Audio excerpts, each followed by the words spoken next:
Halo, kita langsung aja ya, bahas lebih dalam lagi. Hari ini sumber kita spesifik banget nih. Cuma satu bab dari buku You Are a Badass at Making Money, bab 8, judulnya Tindakan Tegas, Pilihan Para Juara. Oke, jadi misi kita hari ini apa? Kita mau bongkar kenapa menurut bab ini ya, membuat keputusan yang mantep, yang bener-bener komit 100%. Itu jadi langkah paling krusial. Buat apa? Ya, buat dapetin apa yang Anda mau, terutama kesuksesan finansial gitu. Siap ya? Mari kita bedah bareng-bareng. Bab ini mulainya langsung ngena banget. Ada cerita dari film Touching the Void. Coba deh bayangin gini. Anda baru aja naik gunung, susah payah, sampai puncak. Keren kan? Tapi pas turun, kaki patah parah. Terus badai salju datang tiba-tiba. Dan yang paling parah, teman Anda, ya terpaksa ninggalin Anda. Motong tali, ngira Anda udah nggak selamat. Gimana coba rasanya? Hampir nggak ada harapan kan? Tapi si tokoh ini namanya Joe Simpson. Di tengah situasi yang, wah, mustahil banget, dia bikin keputusan. Keputusannya simple tapi kuat. Dia nggak akan mati di gunung itu. Titik. Nah, buku ini bilang, momen keputusan itulah yang mengubah segalanya. Dia lalu merangkak, ya ampun, berhari-hari, nahan sakit luar biasa.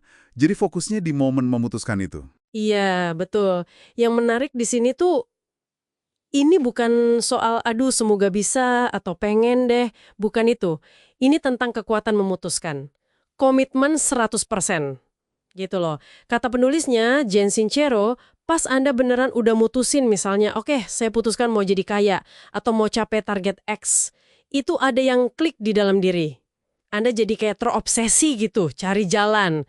Tiba-tiba ngeliat peluang yang tadinya nggak kelihatan. Keyakinan makin kuat, dan jadi lebih berani ambil risiko.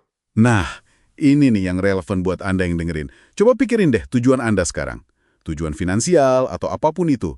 Posisinya masih di level pengen, semoga, atau udah naik kelas jadi saya sudah memutuskan ini bakal kejadian. Bab ini nekenin banget, keputusan teguh itu loh, pemicunya. Beda banget kan rasanya antara cuma pengen sama udah benar-benar mutusin? Beda banget, buku ini bahkan pakai istilah kecerdasan universal. Kedengarannya agak gimana gitu ya, tapi intinya kayak keputusan bulat Anda itu ngasih sinyal. Entah ke alam semesta atau ya minimal ke alam bawah sadar kita sendiri lah ya. Buat mulai ngatur energi, ngatur sumber daya, biar keinginan itu terwujud. Jadi bukan cuma mutusin terus diem aja. Justru abis mutusin harus super waspada. Sama ide-ide brilian atau intuisi yang muncul tiba-tiba. Sincero nyebutnya itu surat cinta dari semesta. Dan kuncinya, langsung bertindak. Jangan sampai keraguan lama datang lagi terus idenya nguap gitu aja. Oke, kecerdasan universal. Menarik sih, tapi mungkin buat sebagian orang kedengerannya agak abstrak ya. Apa buku ini ngasih langkah yang lebih membumi gitu? Maksud saya, gimana kalau keputusan besarnya itu terasa serem banget?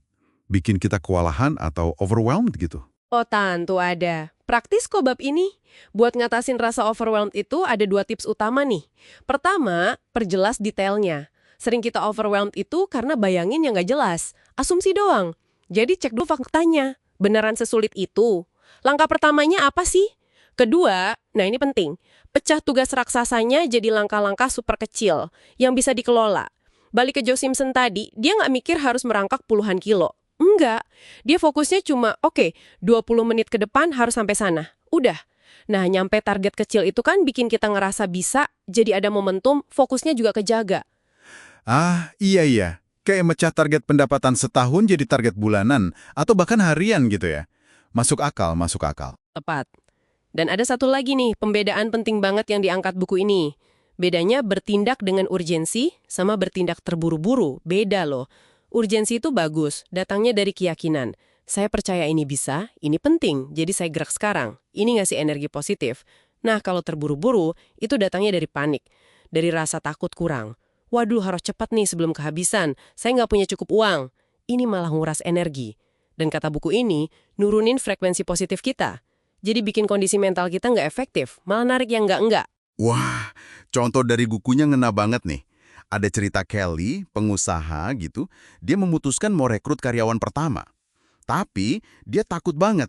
Soalnya, jujur aja, Dia belum punya uang buat gajinya. Gimana coba? Tapi justru karena udah memutuskan, itu maksa dia mikir keras, cari cara. Dan hasilnya, seminggu setelah keputusan itu, bisnisnya malah meledak. Dapat $26.000. Gila kan? Ini contoh nyata banget gimana keputusan buat bertindak, walau takut, itu bisa buka keran rejeki. Sekaligus nunjukin bedanya bilang, saya nggak bisa. Yang seringnya cuma alasan pasrah. Sama mengakui, oke, saya belum mau ngelakuin langkah yang serem tapi perlu ini. Ada bedanya kan? Betul sekali. Dan ini ngebawa kita ke pertanyaan refleksif yang lumayan dalam nih buat Anda pikirkan. Tindakan tegas apa sih terkait tujuan Anda, mungkin tujuan finansial, yang paling bikin Anda merinding sekarang? Tapi tindakan itu kalau Anda putuskan lakukan dengan komitmen penuh, justru bisa jadi lompatan terbesar Anda. Coba direnungkan. Jadi kalau ditarik benang merahnya ya, bab 8 ini intinya keputusan. Keputusan yang teguh, komit 100%. Itu fondasinya. Khususnya buat mencapai sesuatu.